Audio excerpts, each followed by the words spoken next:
boa noite para você de casa. Suspeito de 5 tentativas de homicídio é indiciado pela Polícia Civil.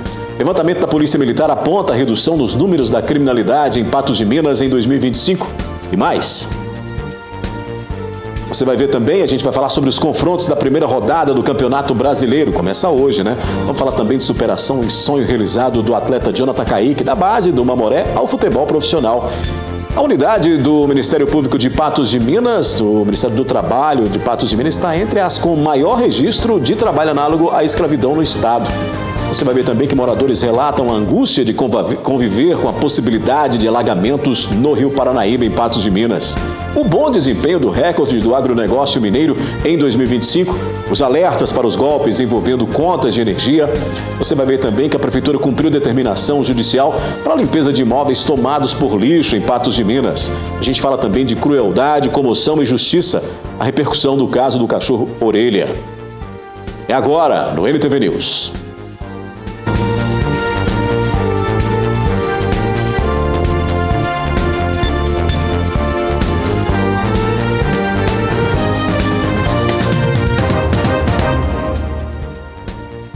A Polícia Civil de Minas Gerais indiciou um homem de 27 anos por 5 tentativas de homicídio ocorridas em Patos de Minas.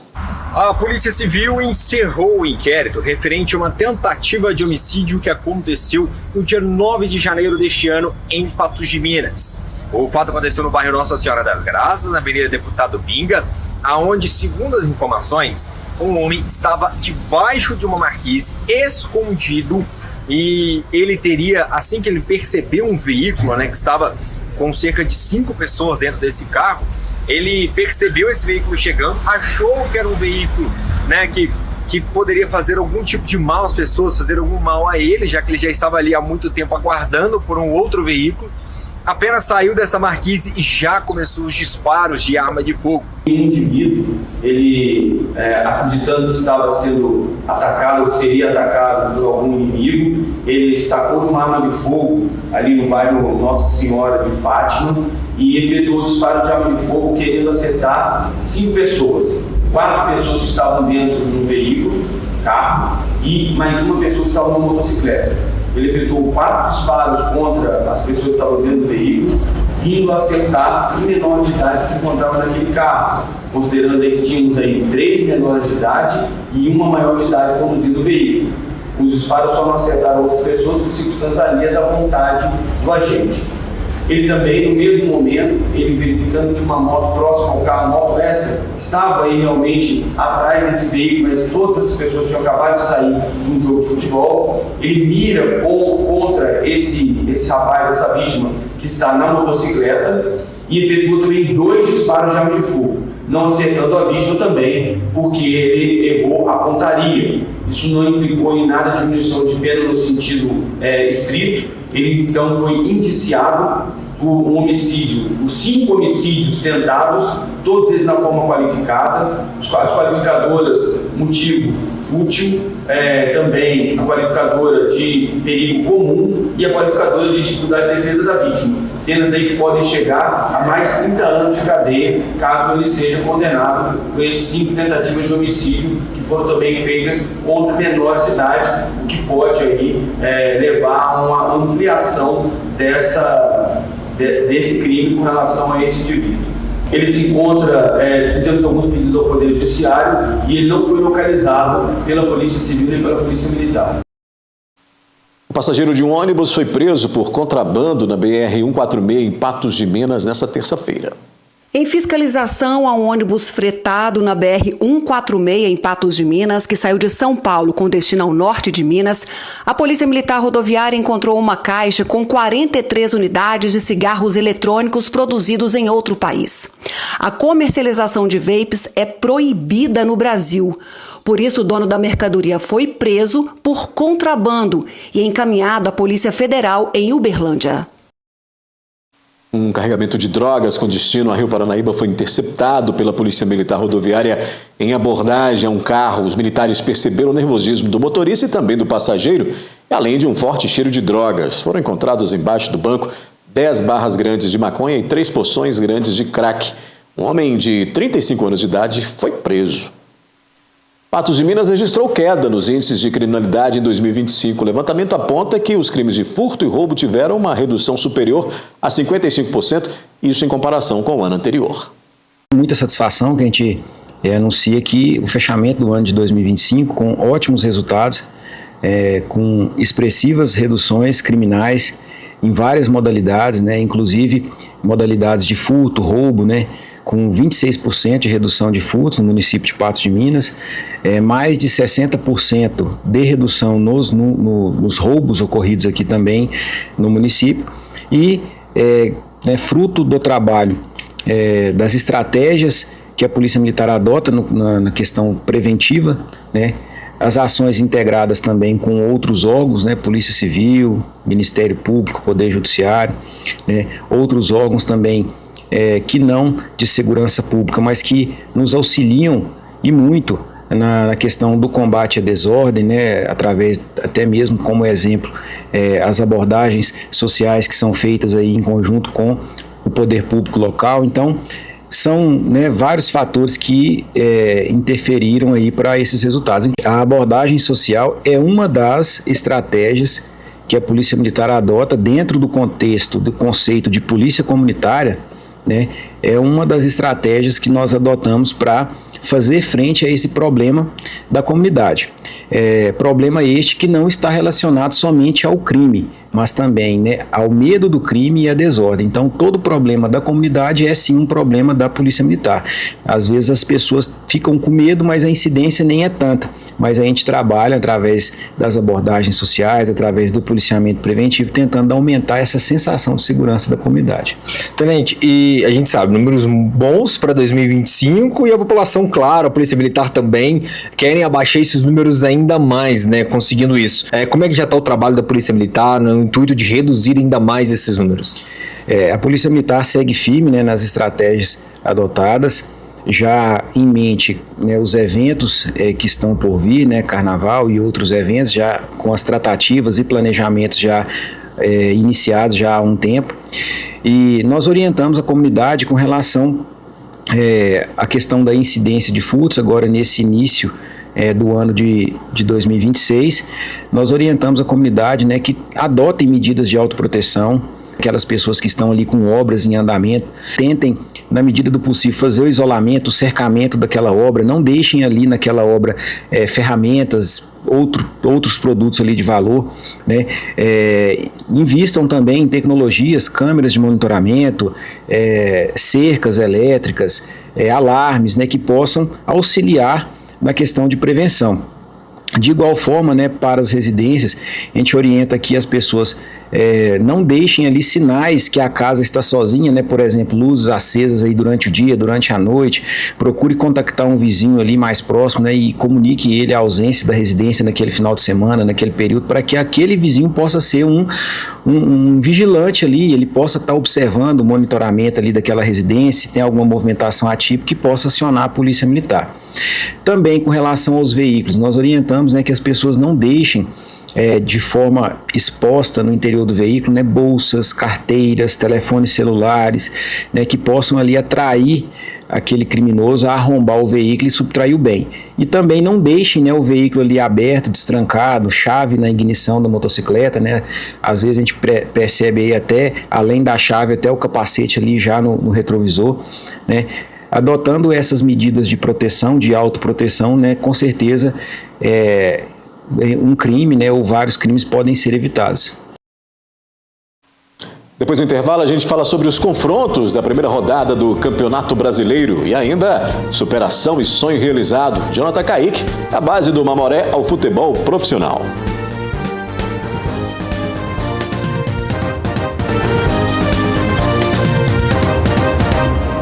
Ainda dá tempo de garantir a sua vaga no colégio universitário, mas não deixe para a última hora, pois as aulas já começam na próxima terça-feira.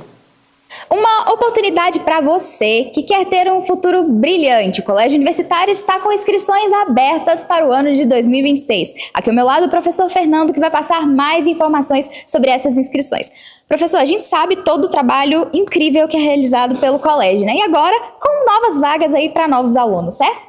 Exatamente, o ano de 2026 já se iniciou e nós do Colégio Universitário aqui do Unipan, nós do ensino médio, estamos aí com as últimas vagas para você estudar aqui conosco e fazer aquele ensino médio totalmente acima da média. E por que que o nosso ensino médio ele é tão diferente, né? Primeiro que a gente tem uma estrutura única, nada comparado, né? Não tem nenhuma escola que se compare ao que nós temos aqui em termos de estrutura. Imagine você, né, na sua época de ensino médio, que foi recentemente, né, importante dizer isso, se você dispusesse dessa estrutura de laboratórios, numa aula de biologia, você falando sobre os sistemas do corpo humano e você tivesse um laboratório de anatomia para conhecê-lo tão bem, conhecê-lo melhor. As aulas de química e física, que muitas vezes são tão difíceis para alguns, quando elas se tornam práticas em nossos laboratórios, elas ficam bem mais simples, bem mais fáceis de serem entendidas. Então, nós dispomos de uma estrutura única, nossos professores, todos mestres e doutores, que vão preparar você, a partir dessa estrutura e de um material didático sensacional, para ser aprovado nos principais processos seletivos do país. Então, não perca essa oportunidade. Professor, e é muito importante a gente frisar que por mais que seja um ambiente universitário, continua sendo uma escola com as mesmas regras, certo? Claro que sim, as regras das escolas elas são universais, né? Mesmo você dispondo desse ambiente universitário, nessa estrutura sensacional, esses professores, nós continuamos trabalhando em uma escola. Isso quer dizer que os nossos alunos, eles não são os responsáveis por ele. Isso quer dizer que nosso aluno chega às 7 horas da manhã e vai embora às 12h30 e ele não sai daqui antes desse horário, a não ser que o seu pai ou responsável o venha buscar. Ele não pode sair da sala de aula a qualquer instante. Então, para ele sair da sala de aula para tomar água, para ir ao banheiro, coisas básicas de qualquer escola, ele tem que pedir licença ao professor. Então, apesar de tudo isso, nós continuamos em uma escola e com as regras válidas de qualquer escola, mas com esse diferencial enorme que nós temos aqui. E para quem quer realizar a sua inscrição, por quais meios ela está sendo realizada? A inscrição é bastante rápida, bastante simples, pai. Você é responsável por um aluno que quer ter um futuro brilhante, fazer um ensino médio completamente diferente. Basta você se dirigir até a Secretaria Acadêmica do Unipan, Bloco A, munido dos seus documentos pessoais e do nosso futuro aluno e de forma rápida e extremamente simples realizar a sua matrícula. Começa hoje o Campeonato Brasileiro e 8 jogos movimentam esta quarta-feira pela primeira rodada da competição nacional. 4 partidas tiveram início às 19 horas. O Atlético encara neste momento o Palmeiras na Arena MRV. No Beira-Rio, o Internacional duela com o Atlético Paranaense. No Couto Pereira, jogam Coritiba e Bragantino. No Barradão, tem o confronto entre Vitória e Remo. Às 19h30 será a vez de Fluminense e Grêmio no Maracanã. Às 20 horas, tem Corinthians e Bahia na Vila Belmiro. No mesmo horário, a Chapecoense recebe o Santos na Arena Condá. E às 21h30, o São Paulo encara o Flamengo no Morumbis. Amanhã, fechando esta primeira rodada, Mirassol e Vasco se enfrentam às 20 horas no Maião. E às 21h30, Botafogo e Cruzeiro estreiam pelo Brasileirão no Engenhão. Então vamos saber como é que estão os placares dos jogos que tiveram início às 19 horas. Olha, o Atlético que pega o Palmeiras, a gente falou aí, tá 0-0 o placar. No Beira-Rio, o Internacional vai perdendo por 1-0 para o Atlético Paranaense. Esses dois jogos começaram às 19 horas. Também começou às 19 horas no Couto Pereira, Coritiba e Red Bull Bragantino. Também está 0-0. E no Barradão, né, Vitória e Remo também estão 0-0. Daqui a pouquinho mais 7h30 começa, portanto, Flu e Grêmio. E são jogos que acontecem aí nessa noite de quarta-feira. O Brasileirão chegou, né? Até que fins. Por falar nisso, é hora de conhecer a história de quem nasceu na base do Mamoré. O atacante Jonathan Kaique enfrentou muitos desafios até transformar o sonho de ser jogador profissional em realidade. A trajetória de Jonathan Kaique no futebol começou longe dos grandes centros. Natural de Mirabela, no norte de Minas, o atacante de 21 anos construiu sua história entre mudanças, dificuldades e muito esforço, sempre com a bola como companheira desde a infância. Eu com 8 meses, né, me mudei da cidade de Mirabela, no norte de Minas, para esse povoado aí chamado Santiago, no município de Presidente Olegário. Aí minha infância foi lá que eu conheci assim, mais o mundo do futebol, numa quadra. Aí, com o passar dos anos, acabei me mudando para uma fazenda, no povoado de Café Patense, onde lá eu conheci pessoas aí que pôde me ajudar nesse mundo do esporte, e fez o convite para estar participando da escolinha do Vila. Aí lá eu fui amadurecendo, pegando um pouco mais de experiência no futebol. Aí depois eu me mudei para a escolinha do Mamoré, onde participei de campeonatos aí regionais e municipais aí da cidade. Aí acabou que a minha idade estourou, né? E depois de um afastado do futebol, onde dei prioridade só aos campeonatos rurais e futsal. Mas em 2023 recebi um convite para estar fazendo parte aí do elenco aqui do Mamoré para participar de um campeonato amador. Depois de passar por diferentes escolinhas e disputar campeonatos regionais, o atleta Jonathan chegou ao Mamoré ainda jovem e criou uma forte identificação com o clube.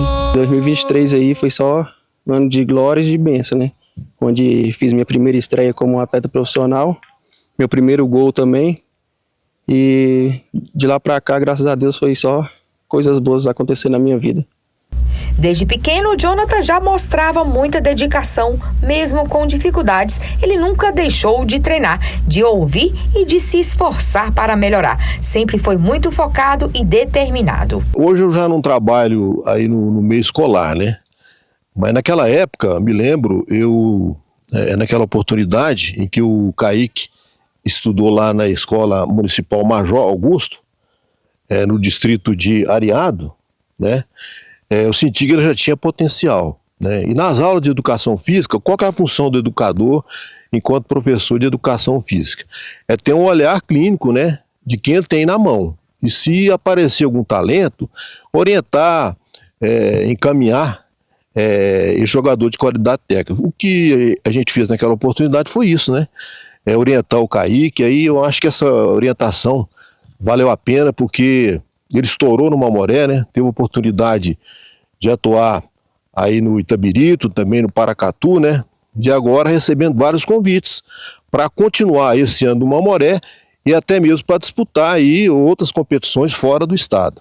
Agora, com 21 anos, Jonathan assume pela terceira vez o profissional do Esporte Clube Mamoré, que estreia agora em maio pelo Campeonato Mineiro do Módulo 2. Aqui o Mamoré aqui eu já me sinto em casa, foi um clube aqui que me acolheu bastante bem e com certeza, por enquanto que eu vesti essa camisa aqui, irei honrar até o último minuto. A história de Jonathan Kaique é marcada pela perseverança e pela paixão pelo futebol. Agora, no profissional do Mamoré, ele busca transformar todo esse esforço em bons resultados dentro das 4 linhas. A seguir a gente mostra que a unidade do Ministério Público do Trabalho em Patos de Minas está entre as com maior registro de trabalho análogo à escravidão no estado. Você vai ver que moradores relatam a angústia de conviver com a possibilidade de alagamentos em Patos de Minas.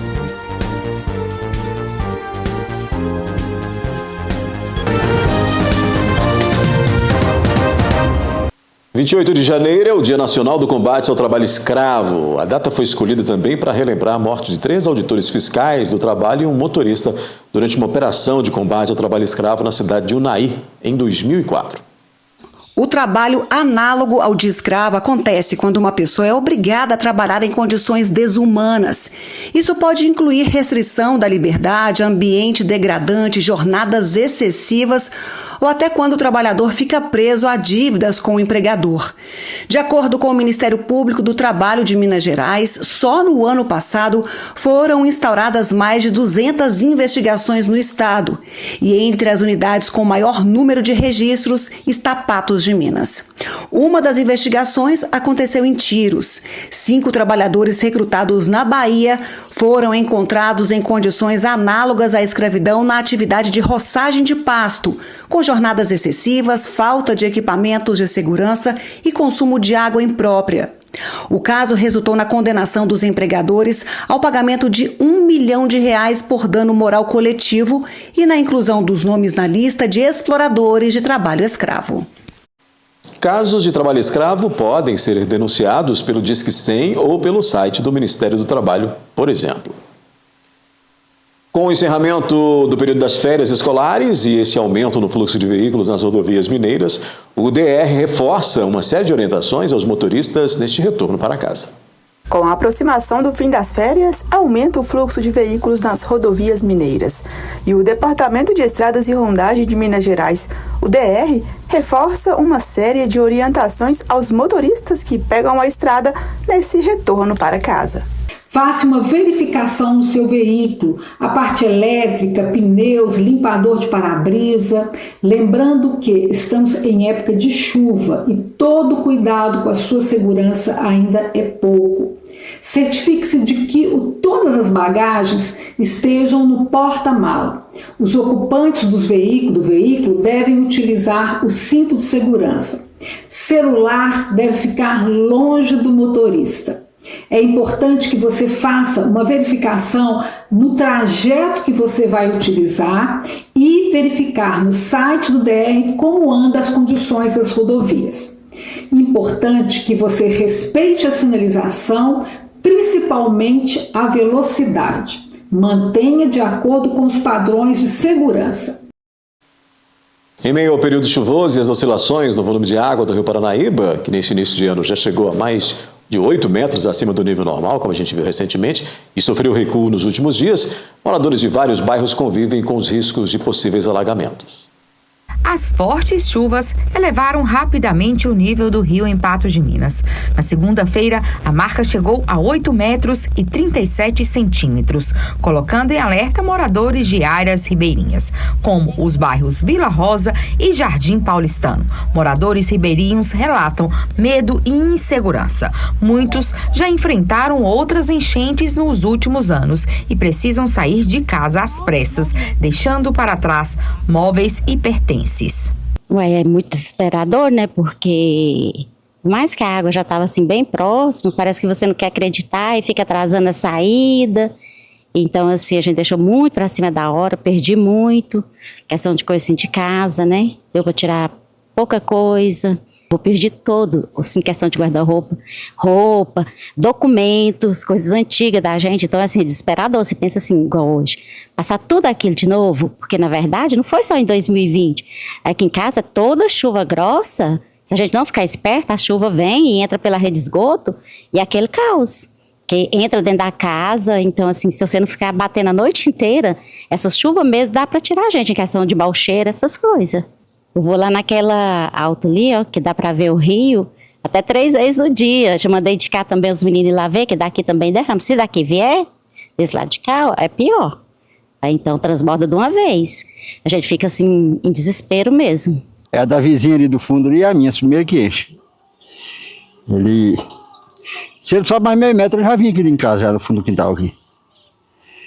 Aí, o senhor lembra tudo que o senhor passou nas últimas? Nossa Deus, como é que não lembra? Perder tudo, móveis, tudo, né? Tem jeito não esquece não, né? Complicado. Mas eu penso que a água esse ano não vai vir igual veio em 2022, não. 2022 foi bárbaro, cheguei na segunda-feira, na terça-feira tive que sair correndo. Tão ruim, ela mudou, ficou mais de um ano fora. Ela não voltou.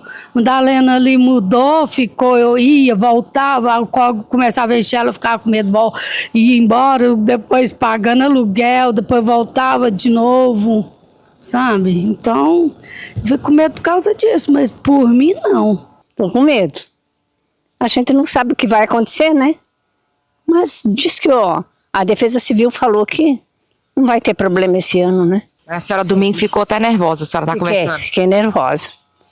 Minha filha foi olhar o rio e disse que estava derramando, né? Aí eu me assustei. Fazer o que? A gente tem que conformar, né? Apesar da preocupação, nesta quarta-feira, o nível do rio apresentou queda, trazendo um pouco mais de tranquilidade para a população. Mesmo assim, o monitoramento segue constante. O nível do rio Paranaíba ele teve uma subida considerável nos últimos dias. O Corpo Bombeiro monitora diariamente, 2 vezes por dia, pela manhã e à tarde. Hoje, pela manhã, ele apresentou a medida de 6,74, indicando um processo de vazão nesse momento. O o risco ainda existe de enchente, porque está muito próximo da cota de inundação. O Corpo de Bombeiros está acompanhando essa questão climática, a questão do índice de pluviométrico da região influencia bastante. Então, a gente está sempre alerta, fazendo esse monitoramento no rio, para evitar qualquer surpresa com o pessoal ribeirinho. A recomendação é que os moradores das áreas ribeirinhas sigam atentos aos alertas da Defesa Civil e do Corpo de Bombeiros. Qualquer mudança do nível do rio deve ser comunicada imediatamente. O IMET publicou aviso de perigo potencial para a tempestade que pode ocorrer entre hoje e amanhã. Vamos à previsão do tempo. Previsão do tempo. Oferecimento New Color. A Liquida Óculos 2026 da New Color já começou. Pontos de 20% a 50%. A quinta-feira deve ser com muitas nuvens e pancadas de chuva e trovoadas. A umidade relativa do ar registra 60%. Em Patos de Minas, mínima de 19 e máxima de 27 graus. Em João Pinheiro, variam de 20 a 31. Em Cruzeiro da Fortaleza, a máxima prevista é de 26 graus. Em Presidente Olegário, de 20 a 29 graus. Em Rio Paranaíba, de 19 a 27. E em Lagoa Grande, mínima de 22 e máxima de 30 graus nesta quinta-feira.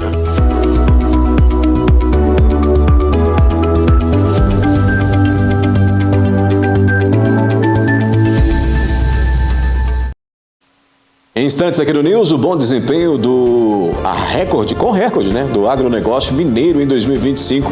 A gente vai mostrar também os alertas para golpes envolvendo contas de energia.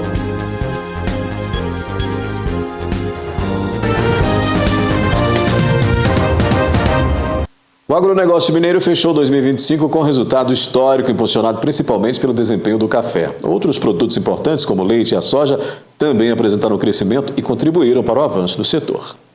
O campo mineiro teve um ano positivo em 2025. O bom desempenho das lavouras, especialmente do café, ajudou a puxar excelentes resultados do agronegócio. Em 2025, o valor bruto da produção agropecuária mineira registrou um desempenho recorde já esperado de 167,8 bilhões de reais, o que significou um aumento de 14%. As lavouras representaram 67% desse faturamento total, sendo o principal produto o café, que registrou alta de 47%, alcançando 58,7 bilhões de reais. O segmento das lavouras alcançou 112,7 bilhões de reais, com crescimento de 16,4% no ano, respondendo sozinho por 67% do faturamento da agropecuária mineira. Também registraram alta produtos como a soja, que na última safra teve um desempenho recorde na produção do estado, o milho, o tomate, o algodão, o trigo e o amendoim. A pecuária também teve bom desempenho em 2025, ampliando os resultados positivos do agronegócio mineiro. Já na pecuária, houve um aumento de 8%, alcançando aí 55 bilhões de reais. Todos os produtos que compõem o VBP da pecuária, o leite, bovinos, frangos, suínos e ovos, registraram aumento. No geral, a boa produção de leite no campo, o bom desempenho das exportações, do abate e do... Você deve ter percebido que desde o início do ano a conta de energia da CEMIG mudou. Essa alteração foi divulgada pela companhia, mas apesar disso estão circulando informações falsas e tentativas de golpes na internet. Você já deve ter percebido que desde o início de janeiro a conta de energia elétrica está diferente. O layout mudou, a cor verde ficou mais vibrante e novas informações passaram a aparecer na fatura. As alterações foram divulgadas nos canais oficiais da CEMIG, mas mesmo assim, criminosos têm espalhado desinformação e tentado enganar consumidores. A nova conta de luz traz uma linguagem mais simples, melhor organização das informações e destaque para dados essenciais, como valor, vencimento e identificação da unidade consumidora. A conta também passa a contar com QR Code em destaque, facilitando o pagamento via Pix. Por isso, a orientação da CEMIG é clara. Em caso de qualquer dúvida, o cliente deve interromper o pagamento e confirmar a cobrança exclusivamente pelos canais oficiais da companhia. O WhatsApp oficial da CEMIG, no número 31 3506 1160, é hoje a forma mais rápida de consultar os débitos. Também é fundamental conferir os dados do beneficiário antes de pagar. O nome deve ser CEMIG Distribuição S.A. Além do golpe com talão falso de energia, também há casos de boletos físicos que são deixados em residências ou comércios e boletos digitais que são enviados por SMS ou e-mails. O documento imita a fatura original, mas traz código de barras adulterado, direcionando o pagamento para contas fraudulentas. Esse golpe do falso boleto, como que é a logística? Como que acontece? Você vai fazer uma transação comercial com alguém verídico, um fornecedor que realmente te mandaria um boleto. Essa pessoa te mandaria um boleto, pode ser de algum produto que você comprou, de algum serviço, uma prestação de serviço. E quando esse boleto ele é enviado para você, pode ser pelo WhatsApp ou pelo seu e-mail, esses hackeadores, esses golpistas, eles interceptam esse boleto e eles te mandam um novo boleto se passando por aquele fornecedor, te dando algum benefício. Então, por exemplo, se seria um boleto de 50 mil que o fornecedor te enviaria, esses golpistas entram em contato com você com um e-mail super parecido, então é super crível, né? Dá para realmente acreditar que seria aquele fornecedor daquela transação que você fez. E ele fala assim com você: olha, para você pagar antecipado, a gente vai te dar um desconto de 5 mil. Segue boleto atualizado. E aí manda o boleto. E o boleto, gente, ele é muito parecido com o boleto anterior, né? Então, o que vai mudar ali basicamente é a linha, né, digitável, o código de barras e, muita atenção, a conta do destinatário, que não vai ser a conta daquele fornecedor do boleto verdadeiro. De acordo com a advogada, caso o consumidor caia em algum golpe, ele tem direitos garantidos. Se ficar comprovado que houve fraude, o banco ou a instituição podem ser acionados. A recomendação é não apagar mensagens, guardar comprovantes e formalizar a reclamação o quanto antes. A primeira providência que você tem que tomar, se você perceber que você caiu no golpe, que você pagou esse boleto, a primeira coisa é fazer um boletim de ocorrência e a segunda coisa é entrar em contato imediatamente com o seu banco para informar que você pode ter caído num golpe para que o banco tome as providências cabíveis.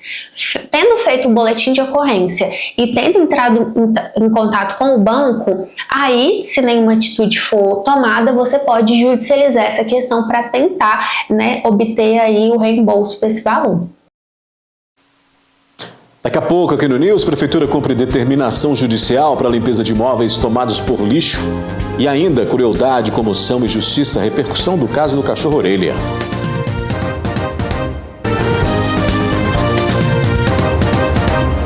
Uma ação motivada por mandados judiciais levou a Prefeitura de Patos de Minas a realizar a limpeza de 2 imóveis no bairro Nossa Senhora Aparecida, onde moradores acumularam uma imensa quantidade de resíduos. De acordo com as informações apuradas pela nossa reportagem, os moradores sofrem da síndrome de Diógenes, condição caracterizada pelo acúmulo compulsivo e desordenado de objetos e resíduos, o que compromete as condições de higiene e saúde do local. A nossa equipe de reportagem esteve presente e acompanhou o trabalho de limpeza. Mesmo após a retirada do lixo do interior das casas, o que chamou a atenção foram as condições insalubres em que o casal vivia. No lote localizado nos fundos de uma das residências, ainda havia grande quantidade de entulhos, favorecendo diversos focos do mosquito Aedes aegypti, transmissor da dengue. No local também foi possível encontrar praticamente todo tipo de material descartado. Durante a ação, os servidores localizaram cerca de 20 animais vivendo em meio ao lixo, entre cães, gatos e galinhas. Os animais estão sendo resgatados pelo Centro de Controle de Zoonoses e passarão por avaliação médica. Ainda segundo a apuração, o casal vem sendo acompanhado por equipes da Prefeitura de Patos de Minas desde dezembro de 2024, quando foi constatada a condição de saúde associada à síndrome de Diógenes. A ordem judicial que autorizou a higienização dos imóveis foi expedida nos últimos dias. A decisão começou a ser cumprida na terça-feira, quando já foram retirados resíduos suficientes para encher 4 caminhões caçamba. O casal também foi encaminhado para atendimento no Centro de Atenção Psicossocial, o CAPS. O casal vive em 2 residências, sendo uma de propriedade deles e outra alugada. Em ambos os endereços foram encontradas grande quantidade de lixos acumulados. Aproximadamente 25 servidores atuam na operação. Durante os trabalhos, equipes de trânsito da Prefeitura orientam os motoristas em razão das mudanças no tráfego na Avenida Joaquim Fubá. E toda a ação conta com o apoio da Polícia Militar. Um cão conhecido como Orelha morreu após ser brutalmente agredido e o caso chocou todo o país. O animal se tornou símbolo de dor, abandono e de luta por justiça. Recolheu ele, levou para o veterinário, mas tinha sido completamente massacrado, né? Uma crueldade sem tamanho. O Orelha é o nosso amigão, é um amigão de todo mundo. Muita dor. Quis sair fazer com o animal muito revoltado. Ele não falou, não denunciou e nem conseguiu gritar por socorro. Mas com um único olhar, o cãozinho Orelha dizia tudo. Imagens que doem, que apertam o peito, que provocam indignação. O cão encontrado em situação de extremo sofrimento passou a representar milhares de animais que enfrentam diariamente o abandono e a violência. 4 adolescentes maltrataram um cachorro, inclusive parece que introduzindo um prego na cabeça desse cachorro. Isso levou com que ficou abandonado, levaram ao veterinário para um atendimento e infelizmente não foi possível socorrê-lo. Ele teve que ser eutanasiado porque não tinha mais viabilidade para continuar a viver. E aí então isso chegou ao conhecimento das autoridades e das pessoas que circundam, que moram próximo ali, gerando uma grande repercussão. Então agora serão apurados os atos para que sejam responsabilizados na forma da lei. A história de Orelha se espalhou rapidamente pelas redes sociais, mobilizou protetores, voluntários e toda uma sociedade. Enquanto a justiça apura responsabilidades, cresce a cobrança por respostas. Todavia, é um procedimento que será regulado, que está regulado pelo Estatuto da Criança e do Adolescente, e lá é um pouco mais informal, com menos penalidades, mas que é muito rápido, é muito célere, né? E o fato deles terem se ausentado do país, isso pode atrasar um pouco, mas não implicará na total impossibilidade de punição, né? O crime, o ato que eles cometeram é um ato infracional, análogo a um crime de maus tratos previsto na lei ambiental, né? E a pena, no primeiro momento, ela seria de 3 meses a 1 ano, mas dependendo da tipificação da forma, poderá ser de 2 a 5 anos e às vezes até aumentada de 1/3 a 1/6. Pena, internação, não há possibilidade, porque o Estatuto da Criança e Adolescente só prevê a internação quando a vítima é ser humano.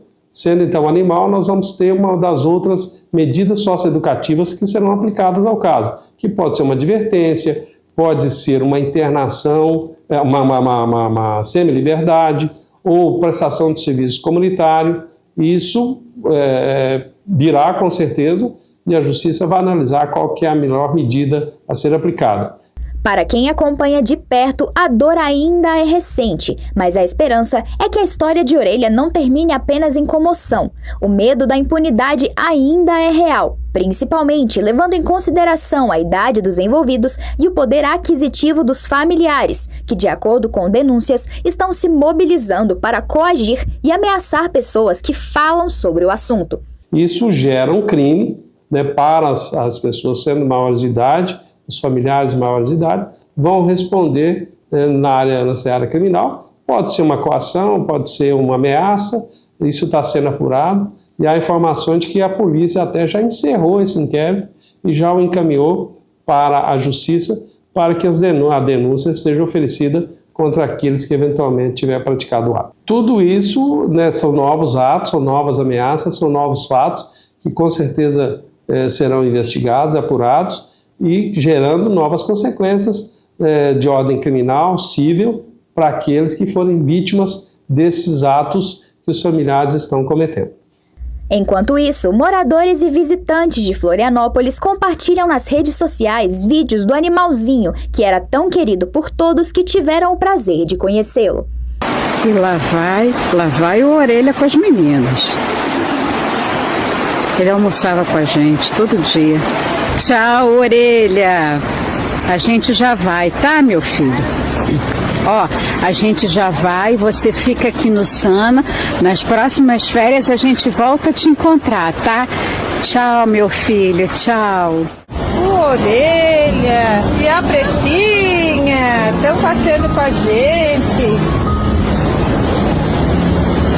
Orelha lá, Orelha. Vem, Orelha.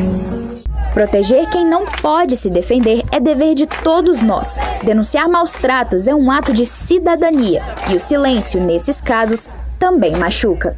É preciso que as pessoas tenham cuidado. Os animais merecem toda atenção, todo cuidado, todo respeito. É possível que venha norma diferente do Congresso Nacional, inclusive apertando as punições, permitindo inclusive uma internação em casos semelhantes, o que seria um agravamento para os próximos fatos.